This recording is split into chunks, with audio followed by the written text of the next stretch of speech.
सबसे पहले शेयर करते हैं आपके साथ की स्क्रीन। अच्छा, ये आपको रेफरेंस मटेरियल के तौर पर मेरे सारे लेक्चर्स वगैरह पहुंच चुके होंगे, आपने खोल लिए होंगे, उनको सेव कर लिया होगा। तो उसमें से एक ये है बॉयलर वाला चैप्टर, और उसका हम कुछ हिस्सा कर चुके हैं। और आज हम जो करेंगे वो कैलकुलेशन से मुतल्लिक है, यानी उसकी इक्वेशन, उसकी थियरी, उसके बाद प्रॉब्लम्स। प्रॉब्लम्स भी मैंने बना के रखे हुए हैं, वो आपको मिल चुके होंगे। उसको एज ए होमवर्क के असाइनमेंट के आप करेंगे। फिलहाल समझना बहुत जरूरी है, ये चीजें रटने की नहीं है, समझने की है। तो can you see the screen? ये पिक्चर, डायग्राम मैंने बनाई है बॉयलर की, नजर आ रही है? Yes sir. अच्छा, इसमें आप देखें कि ये एक सिस्टम आपको समझाया जा रहा है। कैलकुलेशन रटने की चीज नहीं, इसको समझ, इस डायग्राम को समझ लो तो फिर आपको इसको कैलकुलेशन के फार्मूले रखने की जरूरत नहीं है। आपको सिर्फ एक चीज रखनी है, वो है फर्स्ट लॉ ऑफ थर्मोडायनेमिक्स। और फर्स्ट लॉ ऑफ थर्मोडायनेमिक्स कहती है फॉर ओपन सिस्टम, उसको एकदम SSF कहते हैं, steady flow, SSEE, steady flow, SFEE, steady flow energy equation, यानी ओपन सिस्टम। ये सिस्टम ओपन है। अब सिस्टम क्या है? आप देखेंगे एक बॉयलर का शेल है, यानी कि ये टैंक है।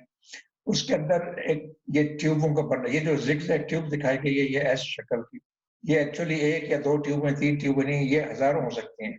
तो बहुत सारी ट्यूबों का एक जंगल है, बंडल है। तो उस ट्यूब में से पानी, हमने सिर्फ एक लाइन दिखाई है, उसमें से लेफ्ट साइड पे वाटर इंटर हो रहा है, राइट साइड पे स्ट्रीम निकल रही है। अब ये साइड कोई भी हो, नीचे हो, ऊपर हो, राइट हो, लेफ्ट हो, उससे फर्क नहीं पड़ता। एक एंट्री है और एक एग्जिट है। तो वाटर यहाँ से इंटर हुआ, इसको हम स्टेट 1 कहेंगे। वाटर यहाँ से लीव हुआ, स्टीम बन के, इसको हम 2 कहेंगे। पॉइंट 1 से 2 तक जो है ना, वो हीट लेता है अपने ऊपर, उसको हमने Q2 लिखा है। ये एरो जो बना हुआ अपवर्ड स्लैंटेड एरो, ये शो करता है कि हीट ट्रांसफर हुई, कहाँ से हुई। उसके नीचे आप देख रहे हैं कि बॉयलर में ये फर्नेस है, और उसमें Q1 निकल रहा है। Q1 कहाँ से निकल रहा है? यहाँ फर्नेस में कोयला जल रहा है। तो ये फ्यूल है, कोयला हो, गैस हो, कुछ भी हो, ये फ्यूल है। फिलहाल यहाँ कोयला दिखाया गया, तो यानी कि कोल फायर्ड बॉयलर है।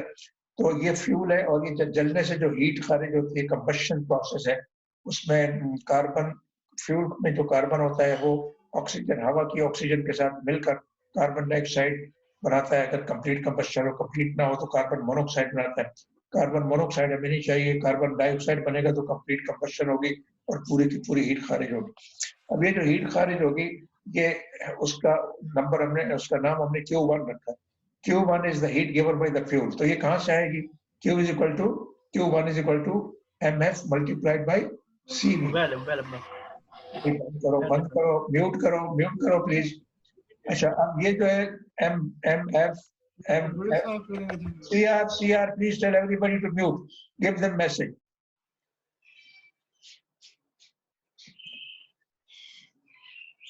हेलो। तो ये जो है Q1 जो है is equal to MF multiplied by CV।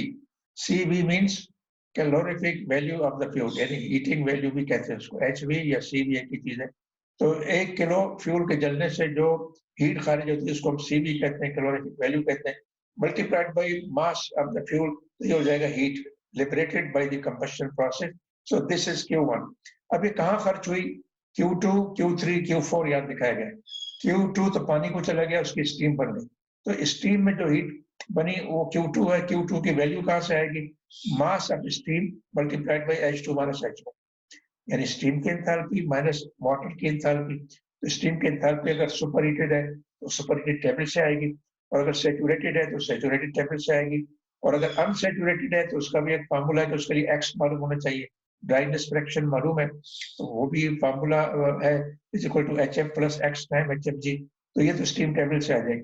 Q2 is equal to MS multiplied by H2 minus H1। अब ये Q3 कहाँ से आएगा? Q3 तो खारिज हो गया गैस के साथ। वो जो बॉयलर के ऊपर चिमनी है, चिमनी के ऊपर से गैस खारिज हो गई गर्म, तो इसको हम कहते हैं mg। कितना मास था उसका? mg। तो mg ने कितनी हीट खारिज की? Q3। तो Q3 कैसे मालूम करेंगे? Q3 mg multiplied by Tg, CpTg, क्योंकि ये गैस है। CpTg, Cp of gas multiplied by Tg, temperature of gas. तो ये Q2, Q4 क्या चीज है? क्यों? ये वो हीट है जो बॉयलर के अंदर कंज्यूम नहीं हुई, लेकिन आसपास ये जो है ना, ये जो बॉयलर का जो शेल है, उसकी सरफेस में हीट खारिज होकर कमरे की हवा में चली गई। और उसका मैकेनिज्म ये होता है कि वो बाई कन्वेक्शन होती है या रेडिएशन होती है। तो Q4 इज द हीट, इसको हम अनअकाउंटेबल हीट भी कहते हैं, यानी कि इसको आप कैलकुलेट नहीं कर सकते। तो ये हो गया Q4। अगर हमें Q1 मालूम हो गया, उसमें से Q2 निकल गया, Q3 निकल गया, पीछे Q4 हो गया, तो Q4 is equal to Q1 minus Q2 minus Q3।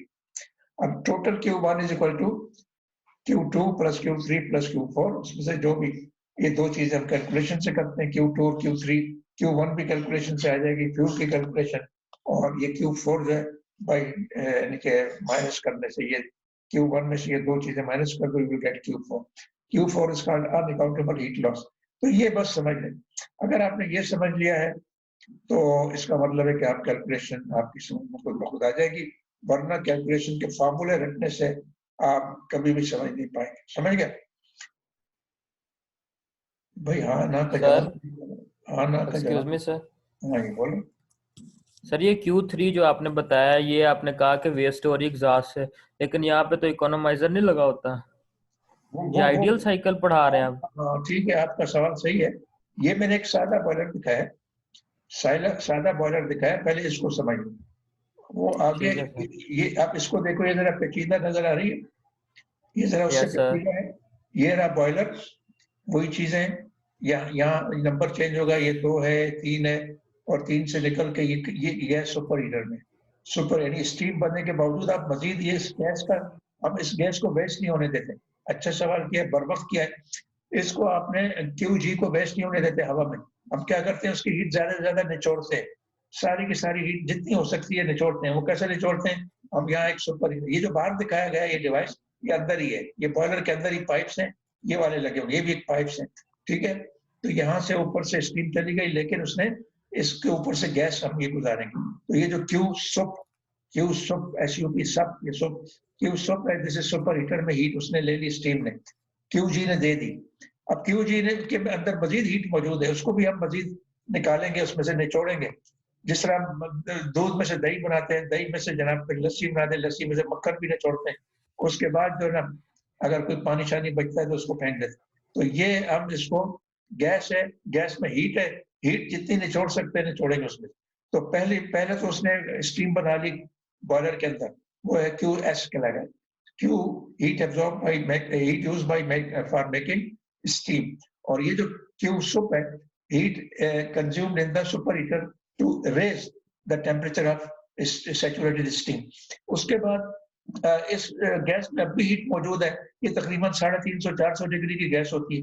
तो यहाँ अगर ये 350 से लेकर 250 लगे, तो अब भी उसमें गुंजाइश है कि आप वो जो बॉयलर में पानी डाल रहे हैं, ये रहा फीड वाटर इसको कहते हैं, 0.1 पे इंटर हो रहा है, 0.2 पे खारिज हो रहा है। एक और हीट एक्सचेंजर है, डिवाइस है। हीट एक्सचेंजर में हम इस गैस को दोबारा पानी गर्म करने के लिए यूज करते हैं, जो बॉयलर में इंटर होने से पहले हीट ले लेगा, तो अब बॉयलर में हीट कम कंज्यूम होगी। मकसद क्या है कि फ्यूल जितनी हीट क्रिएट कर रहा है उसको जाहिर नहीं करेंगे। फ्यूल इज मनी, ये पैसे से आती है, ऑयल गैस, और ये जो है ना, ये कोयला, ये मुफ्त में नहीं आता, और ये बाहर से आता है, तो उस पर डॉलर खर्च होते हैं।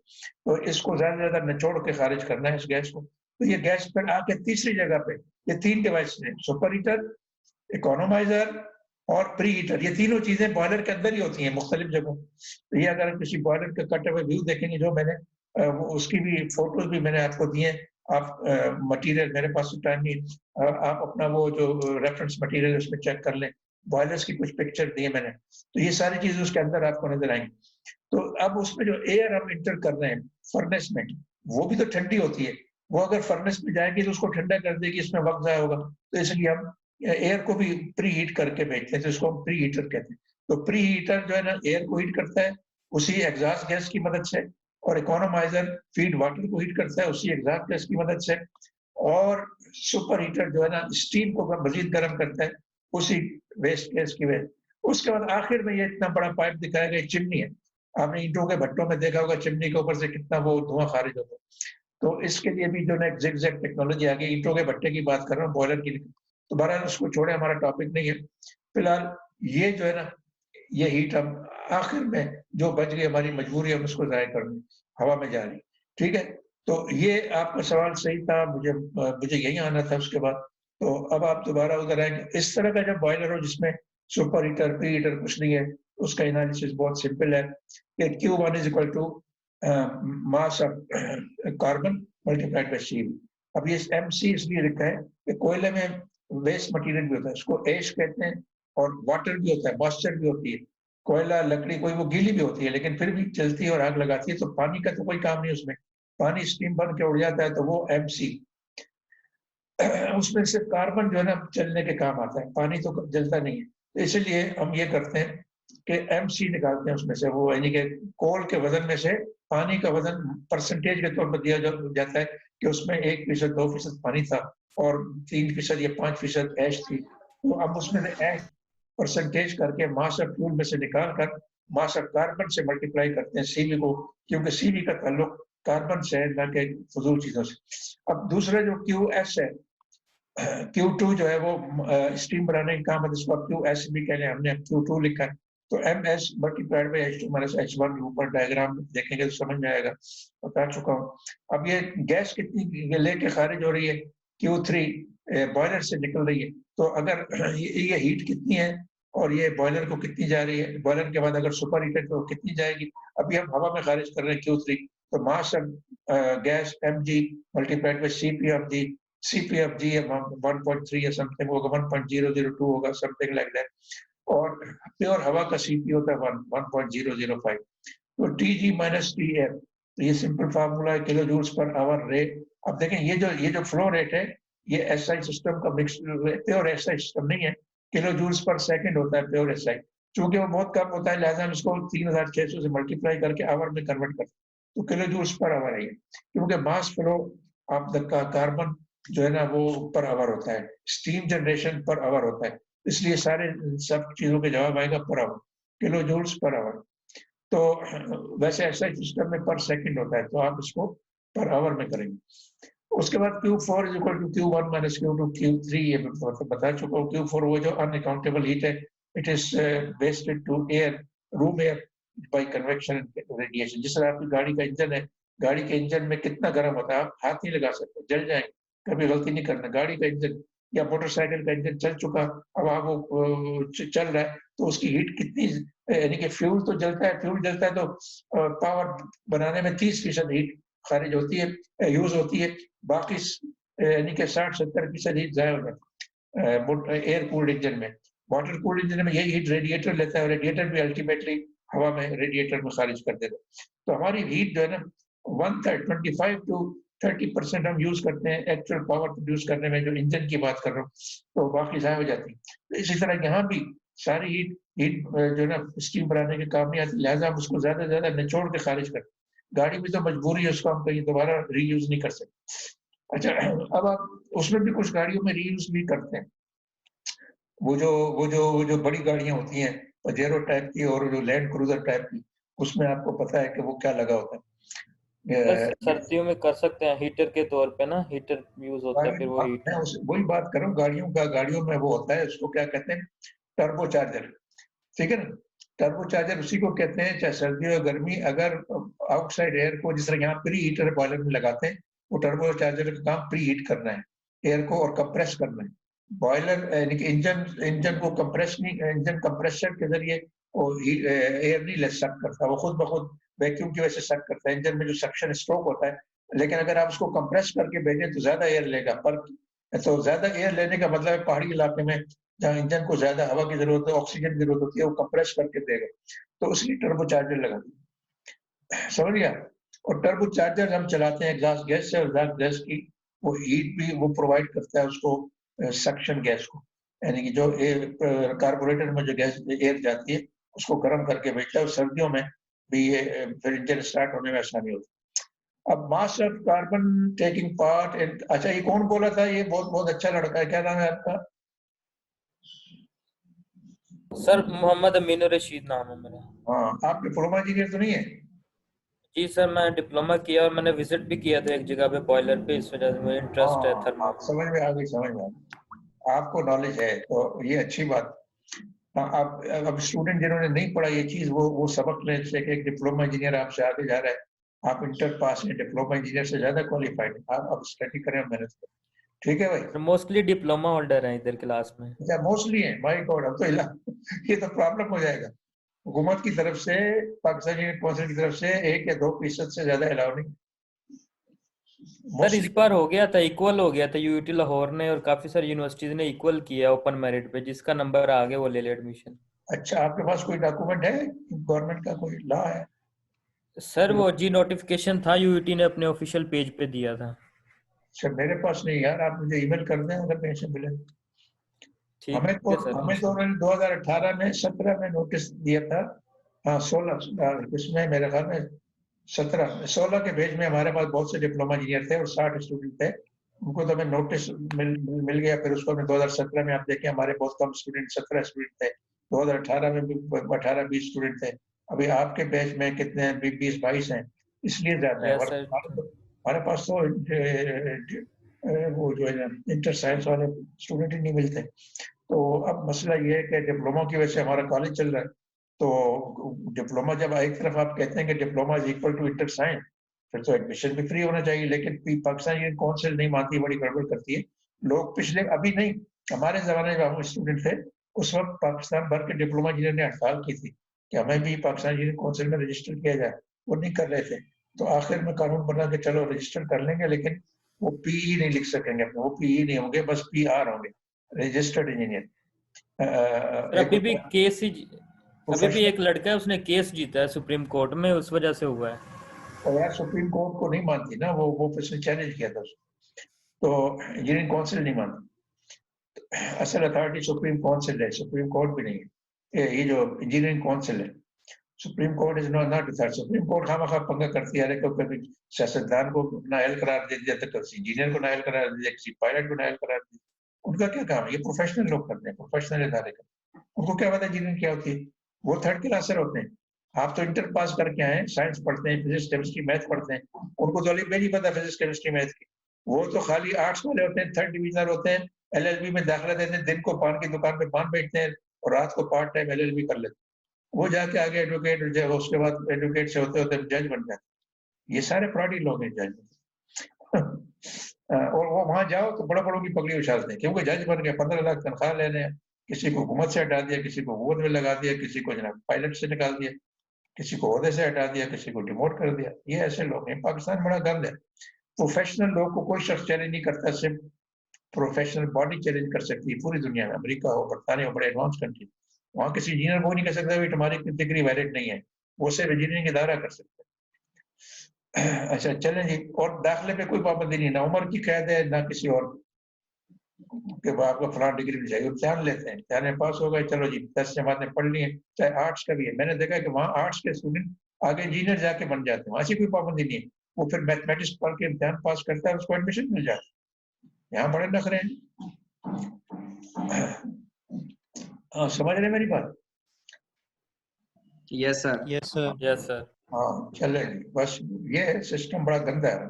सिस्टम में कोई भी प्रोफेशनल कहीं नहीं है, ना कोई वजीर है प्रोफेशनल, ना कोई प्राइम मिनिस्टर है, ना कोई इंडस्ट्री का मिनिस्टर, ना कोई इंजीनियरिंग का मिनिस्टर वहां बैठा हो। सभी जाहिर लोग करते हैं क्या, थर्ड डिविजन जो होते हैं, जो आर्ट्स, मजबूरन आर्ट्स लेते हैं। आपको पता है आजकल अपनी मर्जी से कोई आर्ट्स लेता है? 40 साल पहले भी कोई नहीं लेता था। वो वही जाता था जो मेडिकल में एडमिशन जिसको नहीं मिला और जिसको इंजीनियरिंग में नहीं मिला, वो आर्ट्स ले लेता। अच्छा, और आर्ट्स वाले जाके आगे जनाब पॉलिटिशियन बन जाते हैं और वकील बन जाते हैं, वकील से जज बन जाते हैं। अच्छा जी।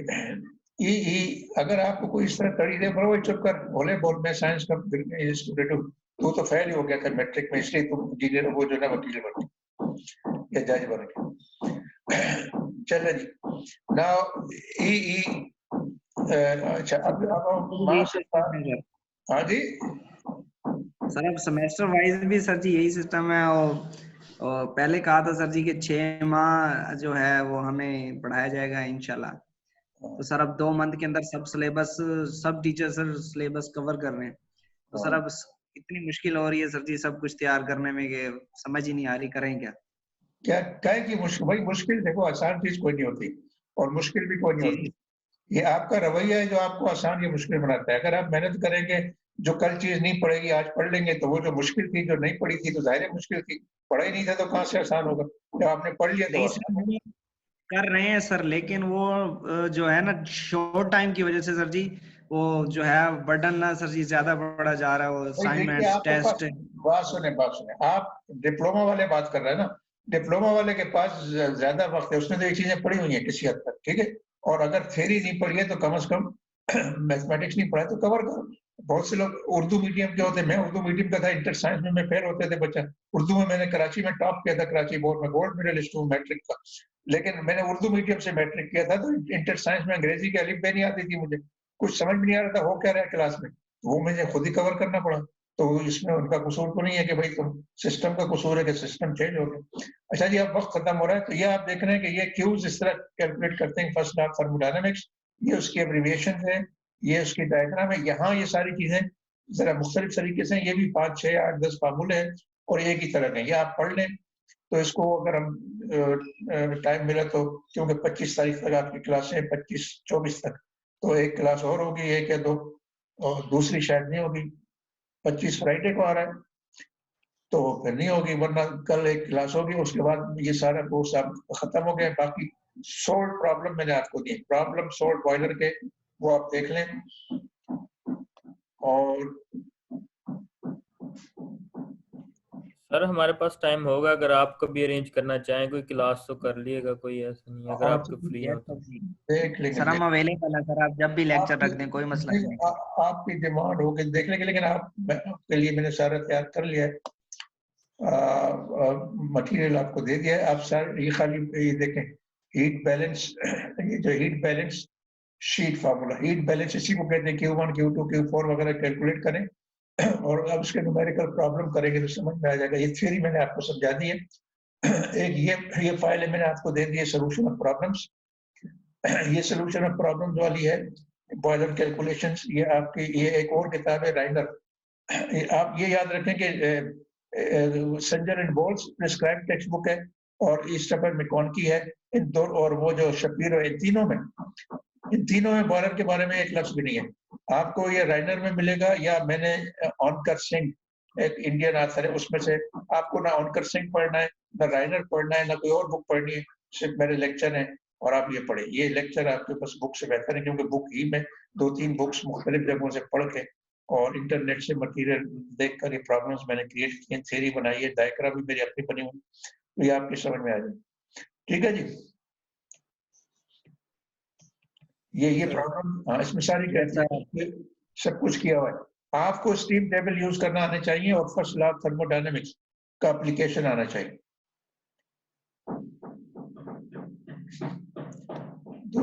दूसरी फाइल ये है,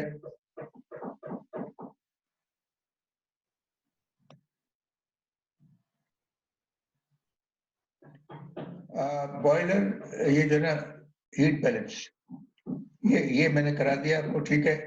और तीसरी जो है वो एक प्रॉब्लम्स का है, जहाँ प्रॉब्लम्स लिखा होगा,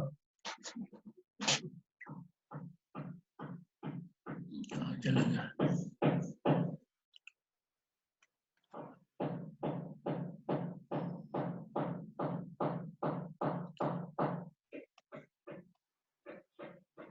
ये गायब हो जाता है, किधर चले जाते हैं।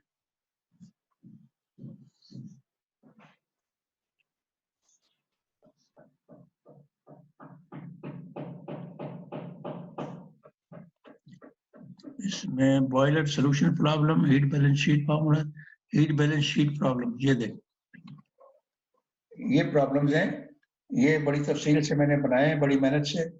और ये देखिए इनका सोल्यूशन है, मुख्तसर है, बस ये डेटा है, उसकी ये फार्मूले है।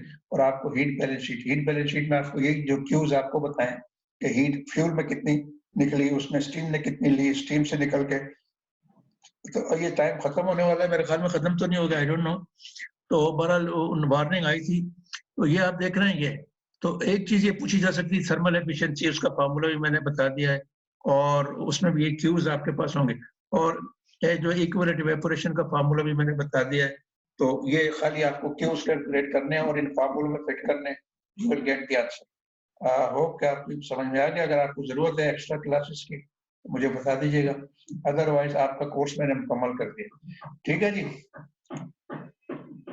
सर ये मिड का कोर्स हुआ या फाइनल का हो गया है? मैंने तो फाइनल कर दिया, उसके बाद कुछ चीज बाकी नहीं। Okay sir. अभी नहीं पता हुकूमत की क्या पॉलिसी, या तो उन्होंने पिछली मरतबा बनाई थी कि भाई ये थ्रू आउट एग्जाम होगा और आपके होमवर्क असाइनमेंट क्विज़ेस को आपको 30% होंगे, बाकी 70% जो है ना हम A to Z सारा इकट्ठे में जान लेंगे, और इसी तरह हुआ। मिड टर्म खत्म कर दिया था। चलें जी, ओके।